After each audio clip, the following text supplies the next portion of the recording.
आज ईद है। ईद के दिन दो ऐसी बातें जो शुभेंदु सरकार ने वहां पर लागू की और बड़ा अच्छा लगा कि उसको मुस्लिम समाज ने भी स्वीकार भी किया और इनफैक्ट बहुत से लोगों ने कहा कि यही बेहतर है। सड़कों पे एक जगह भी नमाज की तस्वीरें नहीं आई, ग्राउंड्स मुहैया कराए गए थे। कोलकाता का मशहूर परेड ग्राउंड, ब्रिगेड ग्राउंड, वो मुहैया कराया गया था। कई जगह लोगों ने खेतों में सामूहिक नमाज पढ़ी है, लेकिन कहीं एक रोड भी ब्लॉक नहीं हुई। किसी भी जगह पर गौवंश की कुर्बानी की एक भी खबर नहीं आई।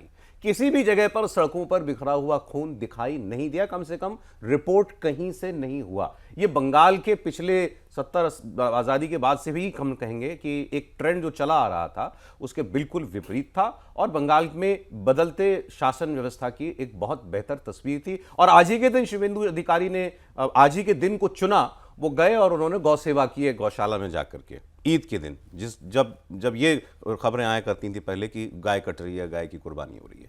बिल्कुल सौरभ, और ये चीज़ तमाम जन भावनाओं के अंदर, हिंदू माइंडसेट के अंदर आक्रोश के बावजूद ये होते रही थी। इस लिहाज से कि आप देखें कि आज़ादी के बाद कांग्रेस की सरकार, फिर लेफ्ट की सरकार, फिर टीएमसी की सरकार, तो राजनीतिक दल भले ही बदल गए, ऐसे मुद्दों पर नज़रिया बदलने वाली सरकार नहीं आई।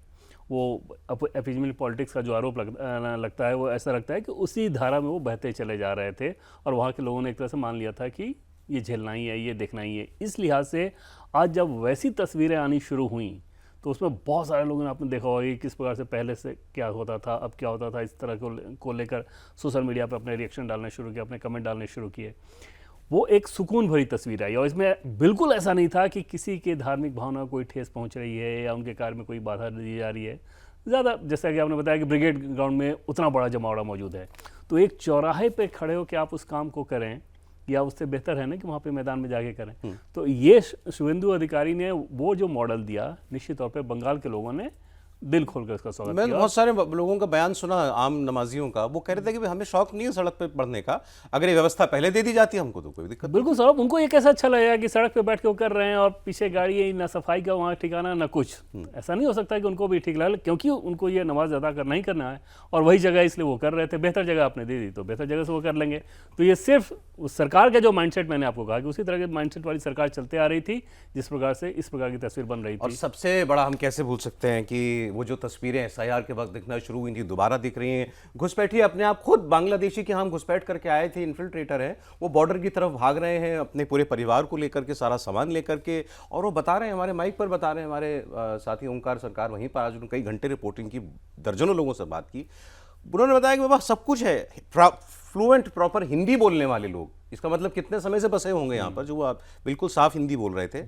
उनके पास आधार कार्ड भी है, उनके पास राशन कार्ड भी है, उनके पास वोटर कार्ड भी है, सब कुछ है उनके पास, और हैं बांग्लादेशी, ये अपने खुद मुंह से बता रहे हैं। और इतनी संख्या में एक दिन में 3-3, 4-4 हज़ार लोग निकल जा रहे हैं और कितने वेटिंग में हैं। और ये तस्वीर, कम से कम आप सोचिए कि इस तस्वीर के आने के बाद किसी के मन में अगर ये डाउट हो कि SIR होना चाहिए था कि नहीं होना चाहिए था, उस डाउट को लेकर आप सोचिए कि क्या फिर माइंडसेट रहा होगा। कम से कम उन राजनीतिक दलों के जिन्होंने SIR को लेकर इतना ज़्यादा विरोध किया, उनके स्टैंड को लेकर बड़ा सवालिया निशान पूरे देश के सामने खड़ा हो जाता है कि आप क्या करना चाह रहे थे और अब तक क्या करा रहे थे। इससे बड़ा क्या सबूत चाहिए आपको? घुसपैठिए हैं और वो खुद ये बता रहे हैं और वो वापस जा रहे हैं।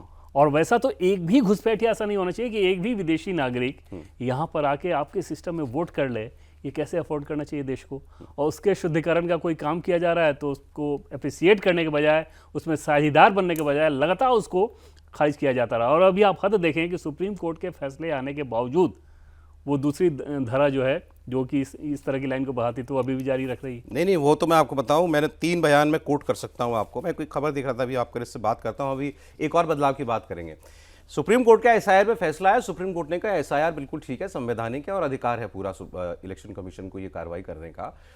अशोक गहलोत ने कहा जुडिशरी दबाव में है। प्रशांत किशोर ने कहा इलेक्शन कमीशन के और सुप्रीम कोर्ट के फैसलों को अब उस रूप से कोई गंभीरता से लेता नहीं है, इसका मतलब कि इन्फ्लुएंस्ड होते हैं ये इनके सभी निर्णय। योगेंद्र यादव, उन्होंने कहा कि देश का प्रशांत किशोर ने बोला, और प्रशांत भूषण ने भी काफ़ी कुछ कहा है, और योगेंद्र यादव ने तो ये कहा है कि अब तो बीजेपी वोटर चुनती है और देश का लोकतंत्र बचाने का, संविधान बचाने का आखिरी स्तंभ था न्यायपालिका, वो भी ढह गया। बिल्कुल सौरभ, और ऐसी तस्वीरों के आने के बाद घुसपैठिए जा रहे हैं, वो बता रहे हैं, और उसके बावजूद अगर आप इस तरह का क्लेम कर रहे हो तो एकदम से मतलब देशवासियों को भी यही सोचना ही होगा कि ये कौन से लोग हैं, कहाँ से गवर्न होते हैं, क्या सोचते हैं, क्या बोलते हैं, क्या करते हैं, किस मकसद से बोलते हैं। क्योंकि पूरे एसआईआर के प्रोसेस को आप देखें तो जिस प्रकार से समय समय पर सवाल खड़े किए जाते थे, कोई ना कोई लूपहोल्स निकालने की कोशिश करके, जैसे एक चीज़ कहा गया कि क्यों इतना कम समय में क्यों हो रहा है, एसआईआर तो कम ही समय में होना चाहिए ना।